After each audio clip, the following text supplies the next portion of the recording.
Hi foodies, എല്ലാവരും സുഖമായിരിക്കുന്നു എന്ന് വിചാരിക്കുന്നു. നമ്മുടെ ചാനലിലേക്ക് സ്വാഗതം. ഇന്ന് നമ്മൾ ഉണ്ടാക്കാൻ പോകുന്നത് ഗാർലിക് ചമ്മന്തിയാണ്. അതായത് വെളുത്തുള്ളി, നമ്മളെ കായമുളക്, കറിവേപ്പിലൊക്കെ വെച്ച് നല്ലൊരു ചമ്മന്തിയാണ്. ഈ ചമ്മന്തി നമുക്ക് ദോശയുടെ ഒപ്പം ചോറിനൊപ്പം ഒക്കെ നല്ല അടിപൊളി ടേസ്റ്റ് ആയിരിക്കും. അപ്പോൾ ഇതിന് വേണ്ടിയിട്ട് ആദ്യം തന്നെ നമ്മൾ എന്താ വെച്ചാൽ കുറച്ച് വെളുത്തുള്ളി തോല് പോക്കി കഴുകി വൃത്തിയാക്കി വെക്കുക. അപ്പോൾ വെളുത്തുള്ളി പിന്നെ കായ്മുളക് അതൊരു 7 8 നമ്മുടെ എരിവ് അനുസരിച്ച് എടുക്കുക. പിന്നെ നല്ല ഫ്രഷ് ആയിട്ടുള്ള കറിവേപ്പില. അപ്പോൾ അതിന് എന്താ വെച്ചാൽ നമ്മളൊരു പാൻ വെച്ച് അതിലേക്ക് നല്ല നാടൻ വെളിച്ചെണ്ണ ഒഴിക്കുക. ഓയിലൊക്കെ ഒഴിച്ചാൽ ടേസ്റ്റ് മാറും. അപ്പോൾ വെളിച്ചെണ്ണയിൽ തന്നെ മാക്സിമം ഉണ്ടാക്കാൻ നോക്കുക.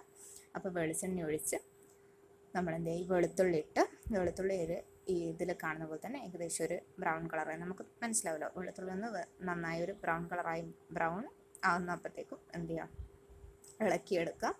എന്നിട്ട് കൈയെടുക്കാതെ ഇളക്കിക്കൊണ്ടിരിക്കുക. എന്ന് വെച്ചാൽ പെട്ടെന്ന് ഈ ബ്രൗൺ കളറായി കഴിഞ്ഞാൽ പെട്ടെന്ന് ഇത് കരിഞ്ഞു പോകും. അപ്പോൾ തീ നല്ല കുറച്ച് വെച്ച് ലോ ഫ്ലെയിമിൽ വെച്ചിട്ട് വേണം ഇത് ചെയ്യാൻ വേണ്ടിയിട്ട്.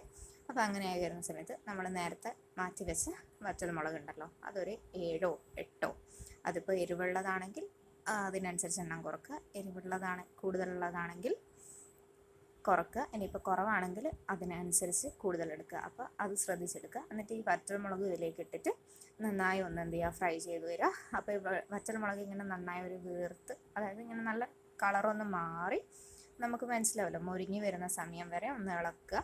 അപ്പോൾ ഇതൊന്ന് ഇളക്കി വരുന്ന സമയത്ത് എന്ന് വെച്ചാൽ നമ്മുടെ കറിവേപ്പില ഉണ്ടല്ലോ, നേരത്തെ ഉള്ള കറിവേപ്പിലയും കൂടി എന്ത് ചെയ്യുക, തണ്ടൊക്കെ പൊട്ടിച്ച് ഇതിലേക്ക് മാറ്റിയിടുക. അപ്പോൾ കറിവേപ്പില ഇട്ട് ജസ്റ്റ് ഒരു 2 3 മിനിറ്റ് അത്രയും മതി. അത്രയും ഒന്ന് ഇളക്കി യോജിപ്പിച്ച് കഴിഞ്ഞിട്ട് ഇതെന്താ വെച്ചാൽ തണിയാൻ വേണ്ടി മാറ്റി വെക്കുക. അപ്പോൾ ഇത് നന്നായി തണുത്ത് വരുന്ന സമയത്ത്, തണുത്ത് കഴിഞ്ഞ് കഴിഞ്ഞാൽ നമ്മുടെ ഒരു മിക്സിയുടെ ജാർ എടുത്തിട്ട് അതിലേക്ക് ഇതിടുക. ഫസ്റ്റ് ഇതിട്ടിട്ട് നന്നായിട്ടൊരു, അതായത് മിക്സിയിലിട്ടിട്ടൊന്ന് പൊടിച്ചെടുക്കുക. നല്ല രീതിയിൽ തന്നെ ഒന്ന് പൊടിച്ചെടുക്കുക മാക്സിമം. അങ്ങനെ പൊടിഞ്ഞ് വരുന്ന സമയത്ത് എന്താ വെച്ചാൽ തേങ്ങ നമ്മൾ എന്താ വെച്ചാൽ ഇടുമ്പം ഒരു ആവശ്യാനുസരണം എത്രയാണെന്ന് വെച്ചാൽ ഇതിന് ഏകദേശം വെളുത്തുള്ളീൻ്റെ ഫ്ലേവർ മുന്നിൽ നിൽക്കേണ്ട ഒരളവിൽ തേങ്ങ എടുക്കുക. അപ്പോൾ തേങ്ങയും ഇതിലേക്ക് ഇട്ട് എന്ത് ചെയ്യുക, ഒന്ന് നന്നായിട്ട് എന്ത് ചെയ്യുക, മിക്സ് ചെയ്തെടുക്കുക.